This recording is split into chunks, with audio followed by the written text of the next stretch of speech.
Hello and welcome. Today we're making a spicy mini meatball sandwich. Recently I was out and we had stopped by a weinschizle and they had a meatball sub on the menu as a temporary item.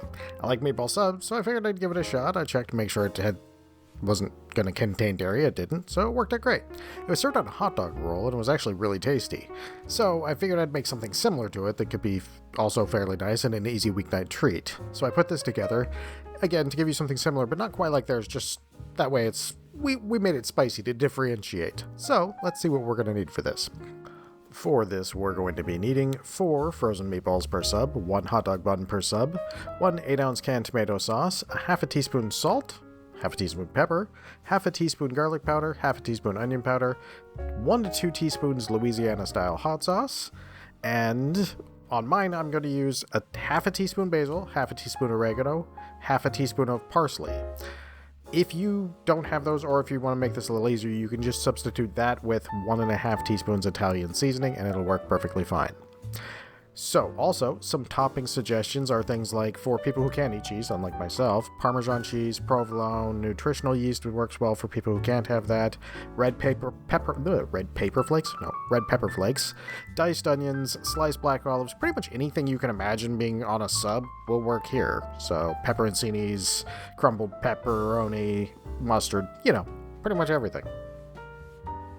If you're enjoying this video, like and subscribe for more like it and more cat pictures. Also, as always, a huge thank you to everyone for watching, liking, commenting, and sharing the videos. It really helps us out and makes the channel grow a lot faster, and it means the world to me and the kitties. So, again, thank you. For our sauce, we just need to mix our sauce ingredients in a microwave-safe bowl. Since the sauce is pre-cooked, we only really need to bloom the spices to make our sauce, so that makes things really super easy. We need to heat this for about a minute to jumpstart the blooming process. From there, we want to set it aside for about 5 minutes or so. You're going to want to decide your heat level here too. 1 tablespoon will be quite mild, so you're almost undoubtedly going to need to add a little bit more if you like things hot. I'd suggest starting with 2 teaspoons if you like things hot. If someone you eating, though, is not as good with spicy foods, I would start with 1 teaspoon instead. We can always add after it blooms and at the very end, but we can't take it away, so err on the side of caution here and then add more later will serve us very well here. For the meatballs, super easy since we're using frozen ones. Most of them have microwave instructions and they actually come out really well. The instructions on these are to cook for 1 minute per set of 6. I'm doing 16, so we're going to go around 2 minutes, maybe 2.5, and then let it stand for about a minute. We can do this easily while the sauce is blooming, so that's actually going to make this a very quick meal. Now, you're probably going to end up microwaving batches of 8 to 12, so that 2-minute number is pretty good, but at the end you might want to give them an extra minute right before you serve because they might need to be heated back up just a tiny bit. Now, once our meatballs are done, we want to give our sauce a little bit of an extra mixing, taste it for salt and heat, add either if necessary. In my case, I added another 2 teaspoons of hot sauce because I like it a little extra spicy, and then microwave it for about 1 to 2 minutes to your desired temperature. I like mine a bit cooler, so I stayed with about 1 minute, but I know a lot of people like theirs on the hotter temperature side, and also it helps if you're adding cheese to heat it up just a little bit extra because it helps the melting part. Once it's done, you are ready for construction of your subs.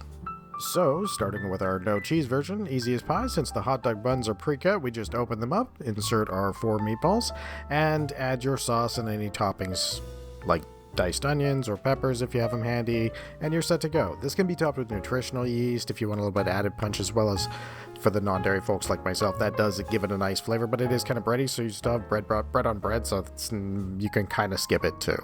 Added toppings such as the aforementioned olives and those types of things, excellent for the non-dairy people if you have people with that concern in your group. Now, for the cheese version, it's a little bit farther, but that's okay. We're going to add some ghost pepper jack cheese, and a little bit of sauce to the bun first, then off to the microwave for 20 to 30 seconds, just to get it nice and melty and have that kind of really merge with the bun. It also acts as a moisture barrier, which allows us to put that sauce underneath the meatballs. Now, once that's done, add our 4 meatballs to the bun.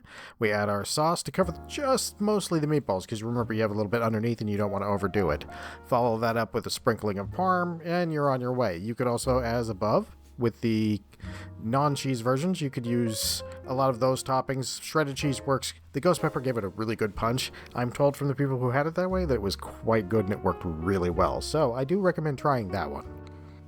And so with that, we have made a spicy version of a super easy sort of weeknight meatball sub. This can actually be made in less than 10 to 15 minutes and makes for a nice treat for both taste buds and the cooking, as it takes really so little effort. One more thing, if you can try and find potato hot dog buns, those are really good in this because they kind of have a little bit more of a... They go a little bit away from the sweetness of a hot dog bun, and it matches up in flavor really well. And so, with that, as always, thank you all for watching, and I hope you have a great day and a great meal.